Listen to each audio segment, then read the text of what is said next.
Nga e diela, të gjithë qytetarët jashtë vendeve të Bashkimit Evropian, përfshirë edhe ata shqiptar që udhëtojnë në zonën Schengen për qëndrim afatshkurtër, do të përballen me disa rregulla të reja kontrolli në kufi. As of the 12th of October, që nga 12 tetori do të hyjë në fuqi sistemi hyrje-daljeve.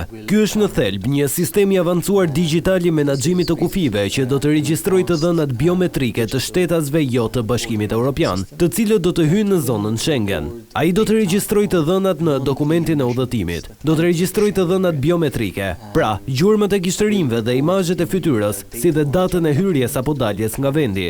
Do të jetë një zbatim gradual i sistemit. Pra, një qytetar shqiptar që prej 12 tetorit, kur udhëton drejt zonës Schengen, mund të kalojë nëpër këtë sistem ku kërkohen këto të dhëna.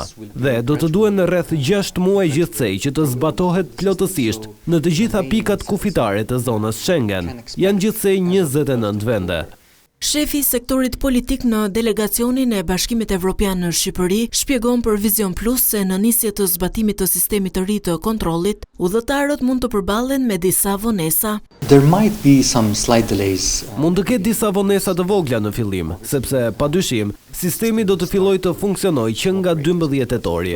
Kështu që mund të ketë një vonesë në hyrje. Megjithatë, aeroportet mund ta ndalojnë përdorimin e sistemit nëse shohin se kjo po çon në vonesa të tepërta. Pra, kjo në fillim mund të rezultojë në disa vonesa të vogla, sepse do të duhet pak kohë për t'i mbledhur të dhënat biometrike. Por në planin afatgjatë, kjo do të çojë në një kalim më të shpejtë përmes kontrollit kufitar, pasi do të jetë shumë më e automatizuar, sepse të dhënat do të jepen vetëm një herë.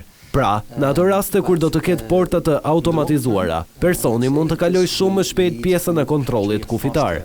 Sistemi i ri i menaxhimit të kufive nuk do të kërkojë tarifa shtesë për udhëtarët, ndërsa qëllimi është për të modernizuar sistemin dhe për të përmirësuar mbledhjen e të dhënave.